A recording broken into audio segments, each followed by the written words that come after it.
গিটারটা আমার গানের খুব কাছাকাছি একটা মানে যন্ত্র, যেটা মনে হয় কি যে এটা গানের এত কাছে যে গানটার যদি কথা জানা থাকে আপনি আপনি এটার সঙ্গে মনে মনে গাইবেন, আপনার ভালো লাগবে। এটাই ভালো লাগার একটা বড় কারণ।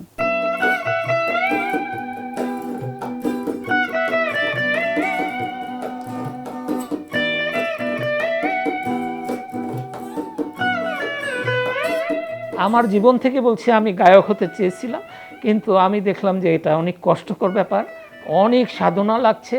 কিন্তু গিটারটা মোটামুটি এটাও সাধনা করে এসছি, কিন্তু ফিজিক্যাল অত কষ্ট করতে হয় না গলাকে নিয়ে।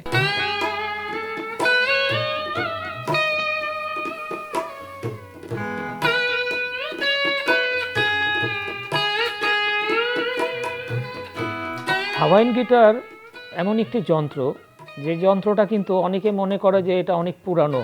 আসলে এটা কিন্তু গিটারের লেটেস্ট ভার্সন, যেটা ছিল স্প্যানিশ গিটার।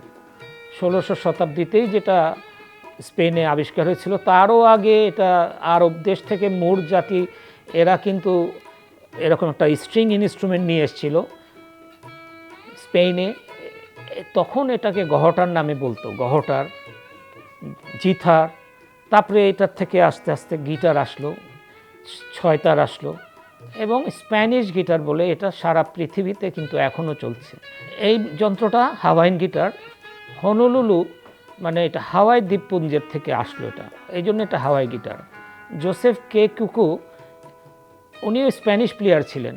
একদিন উনি বাই অ্যাক্সিডেন্ট তার হাতের একটি লোহাখণ্ড ছিল, লোহাখণ্ড দিয়ে গিটারের উপর একটা টান দেয়। টান দেওয়াতে একটা ওয়াইনি এফেক্ট আসে, যেটাকে আমরা বলি বাংলায় গ্রামারে বলি মির।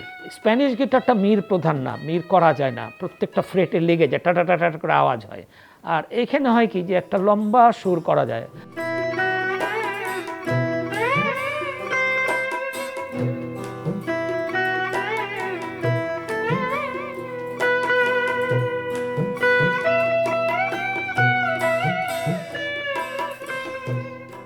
বাংলাদেশে আসার ব্যাপারটা আসলো, আমাদের দেশের একজন বৈমানিক ছিলেন ক্যাপ্টেন ওয়ারেস আলী, উনি আমেরিকার থেকে এই যন্ত্রটা শিখে আসে এবং উনি বুলবুল একাডেমিতে প্রথম এই হাওয়াইন গিটারের শিক্ষক হিসাবে নিয়োগপ্রাপ্ত হন।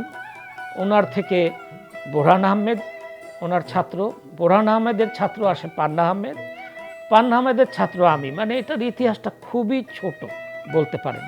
আর ওদিক থেকে কলকাতা থেকে আসেন সমর দাস, যিনি নাকি জাতীয় সঙ্গীতের সুরকার, এবং উনি হাওয়াইন গিটার বাজাতেন।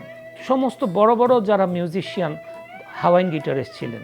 এখন যেরকম আমরা বলি যে ব্যান্ড শো আছে, তখন এটা ছিল না। দর্শকরা চিন্তা করতো যে গিটার আছে কি না, হ্যাঁ হ্যাঁ গিটারটা শুনে যেতে হবে।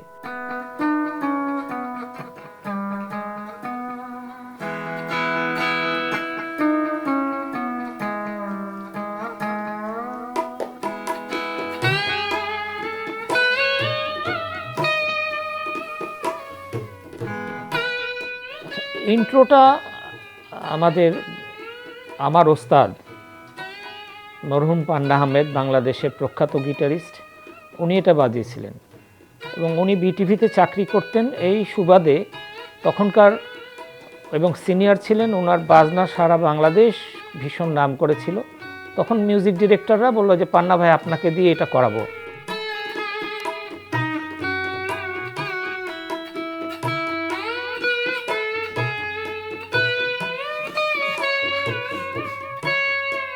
বাংলাদেশের সাদা কালো যুগে আপনি যদি ফিরে যান, দেখবেন অনেক ছায়াছবির গানে কিন্তু গিটারের ব্যবহার আছে, হাওয়াইন গিটারের, এবং দেখবেন যে অসম্ভব সুন্দর সেই গানগুলো।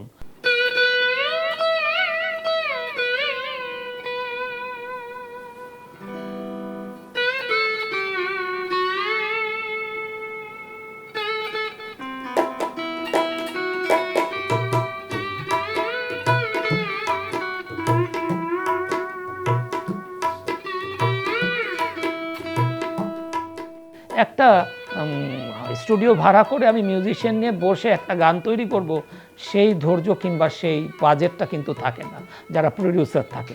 তারা বলে এই আপনাকে এত টাকা দিলাম, আপনি এই গানটা তৈরি করে দেন।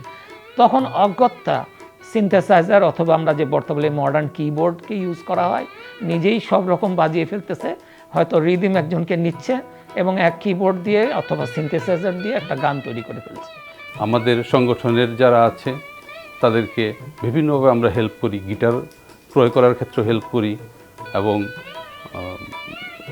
সাংগঠনিক অন্যান্য যে কার্যক্রম আছে সবগুলোতেই আমরা বিভিন্ন প্রান্ত থেকে গিটার শিল্পীদের নিয়ে আসছি। এখানে রাজশাহী, খুলনা, তারপরে কুমিল্লা, চিটাগাং, নেত্রকোনা, বগুড়া, সব জায়গার শিল্পীরা আছে এই সংগঠনে এবং তাদেরকে আমরা বিভিন্নভাবে কালেক্ট করেছি। আমাদের সংগঠনের কাজই হলো সবাইকে সংগঠিত রাখা, তাদের সাথে যোগাযোগ রাখা এবং পারস্পরিক উন্নয়ন ঘটানো। এখন আমাদের প্রায় 100-র উপরে আছে সদস্য। আর আমাদের যখন নিয়মিত প্রোগ্রামগুলো হয় আমরা জায়গা দিতে পারি না, রীতিমতো প্রায় 20 থেকে 25 জন প্রত্যেকটা প্রোগ্রামে অংশগ্রহণ করে।